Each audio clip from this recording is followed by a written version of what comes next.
alam niyo mga casters, hindi ko pa talaga nasabi sa inyo no na may siguro 5 years na to yung injury ko sa likod.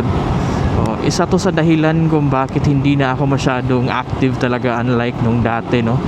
Hindi na ako physically fit unlike nung dati, no? So may ano kasi tayo, may back injury, no, specifically sa spinal natin.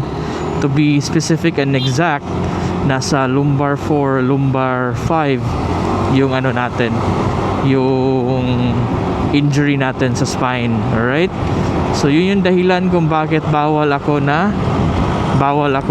mag-lift ng or mag-carry ng mga mabibigat, no, dahil sumasakit or makaka-aggravate siya sa situation, sa injury natin sa spine natin.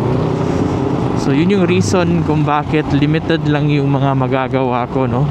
Katulad nun, may nag-road bike, no. Actually, as simple as magja-jog. Oo, basic na basic yung jogging. Oo, wala tayong problema nun. Nasa-challenge pa nga tayo kung ano, kung malayo yung distance, no, yung kilometers sa pagja-jog. Maraming activities na with regards to jogging ang mga nagaganap dito sa panahon natin ngayon, mga casters.